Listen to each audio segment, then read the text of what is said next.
Hi guys, welcome back sa akin channel.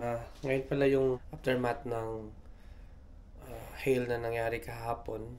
Papakita ko sa inyo guys kung ano yung mga damage na nangyari dito.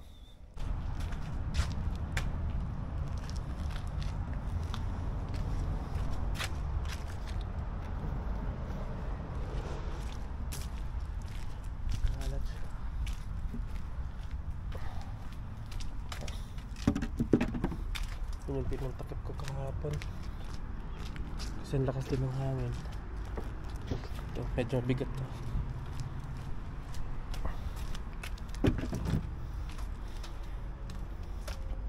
Ito yung kumot na din namin ginagamit. Kahit pa paano naka-cover siya. Pwede pa yan.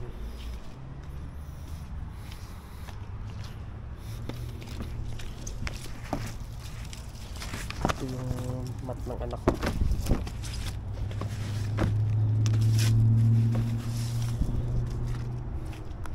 Nagbabounce lang yung hail kahapon dito.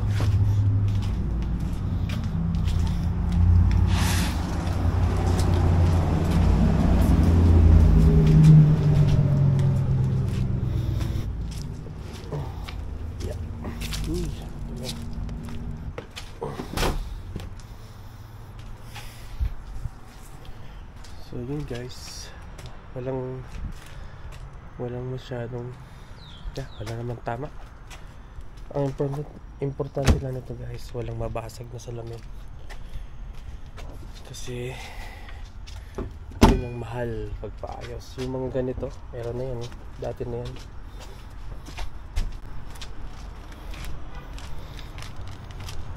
Dumi lang, dumi.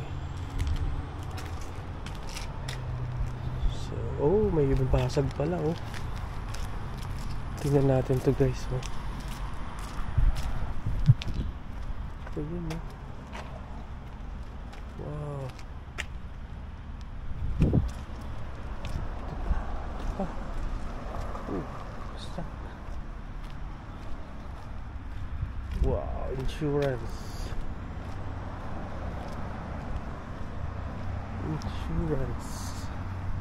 Ang maganda sa amin guys, kaya hindi nabasag yung salamin namin kasi naka-face siya ng east. Naka-face siya ng east. Yun normally yung mga hail galing west. May mga damage dito. Yun, mga dahon. Pero last 2020 guys, mas matindi yung hail ng nakaraan. Mas matindi yun kasi talagang basag-basag. Wala masyado. Ito lang to guys sa mga kapitbahay namin. Nung karaang yung mga tama ng hail, oh. Mga dimple.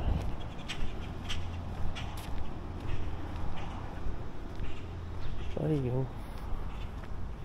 Ito mga dimple siya. Oh, pati salamin basag. Ayun, oh. Ow. Ito pa, basag-basag yung salamin, oh. Ako, insurance. Ito pa, yun, oh. Puro windshield. And then sampong.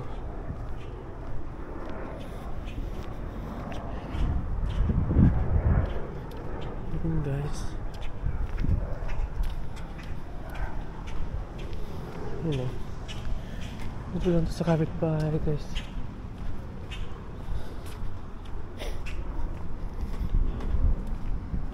Yung iba kasi mga bago dito sa Calgary, so hindi nila sineryoso yung warning, kaya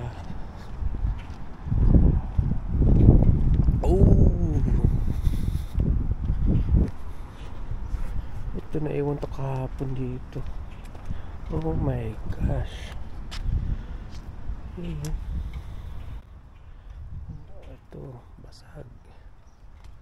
Naku. Nako.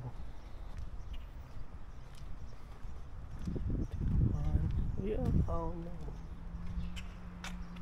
Oh, ito na yung kahapon. Ay, tama rin. Ay. Oh, wow. Ito, may iwan din. Of course. Damage. Oh, wow. Ang tindi. Hindi nila kasi pinasok, hindi nila kinubera.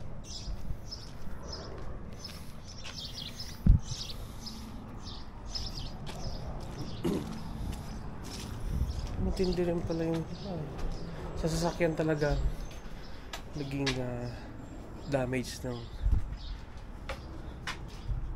ng hail kahapon, mostly sasakyan.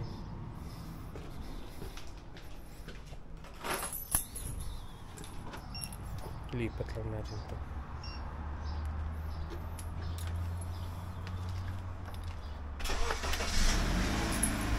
Lipat pala yung sasakyan ko.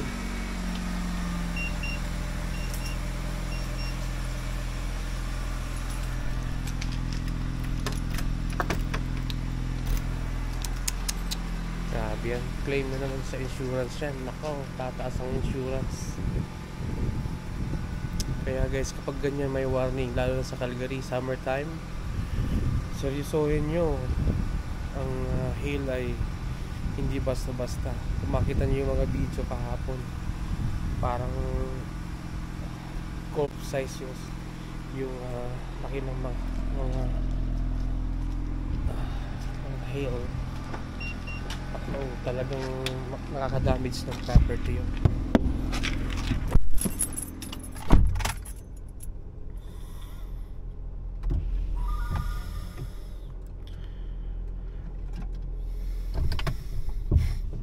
Yeah, dito lang to guys sa community ko. Sa neighbor lang yung mga damage na yun na pinakita ko sa inyo. Mostly sasakyan. Itong kapitbahay ko, ang dami sasakyan ito. Kaya namroblema siya kahapon. Kung saan niya itatago. Ayun, tinamaan din yung mga sasakyan nila. Wow.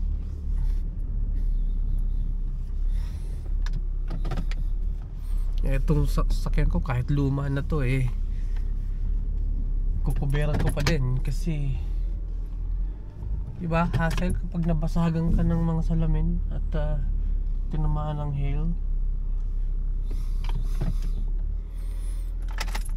So yeah, yun know, may Lexus, yung isa Toyota,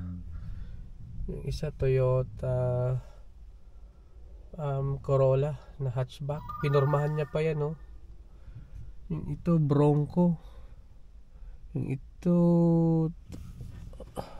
Toyota RAV4, Venza, Acura. Go.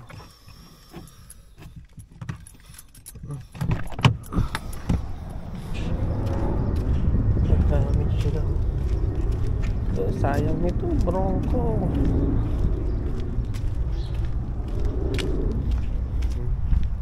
Nako, hail. Dimple.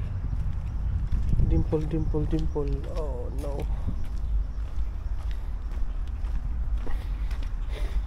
Yeah, dimple.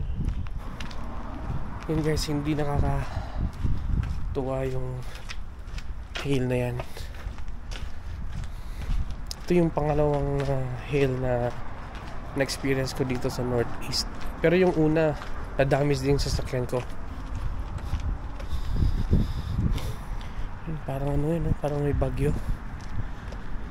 Oo, kakatapos na ng bagyo.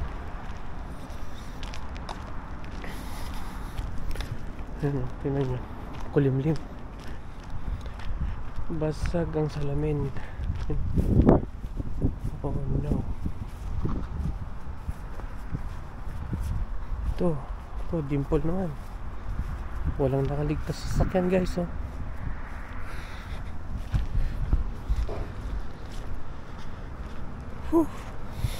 Lakad pa tayo.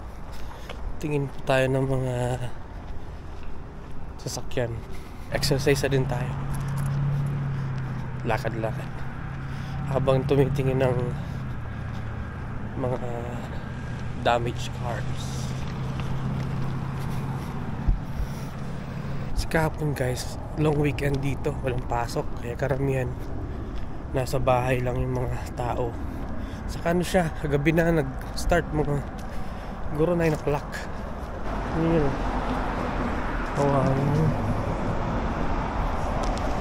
Ito wala, hindi nabasag.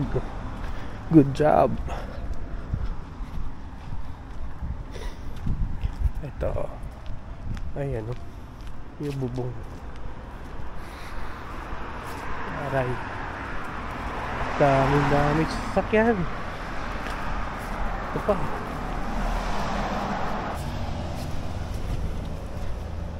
Ayan. Basag-basag din yung shield. Ay, jogging.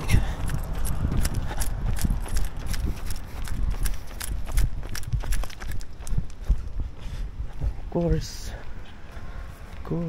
Basag-basag. Ito pa. Yan pa. Hood, bubong, windshield. Yan ang tama ng mga sasakyan. Yung bahay hindi masyado, pero sa ibang part ata ang dami na basagan ng mga bintana.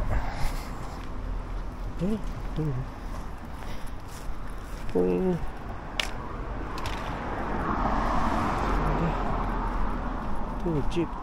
Nakaligtas.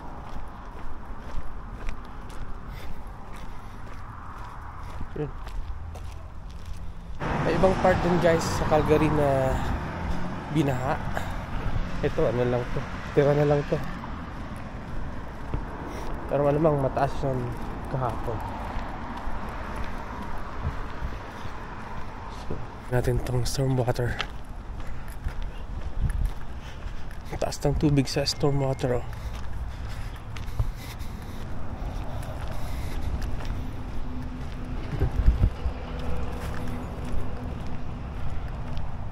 Ito, bunny. Hi bunny. Hi bunny.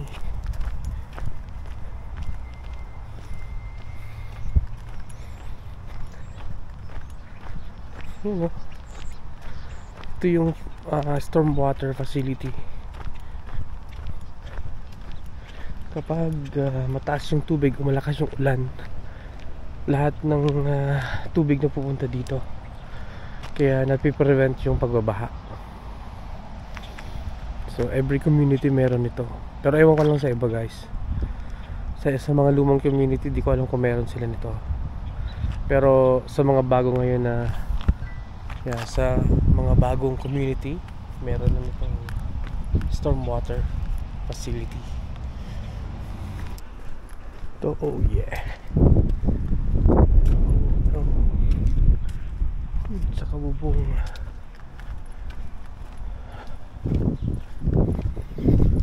Tataas naman ang insurance guys.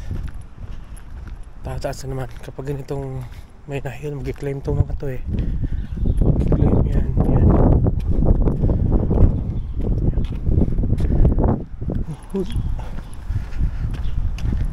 Malamang sa iba pa mas matindi. Ayan, buong food.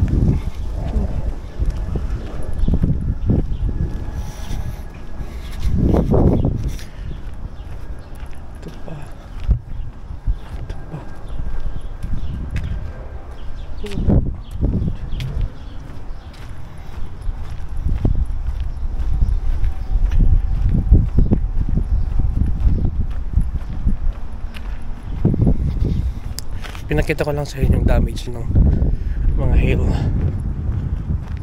Dito lang to sa kapitbahay namin. Okay.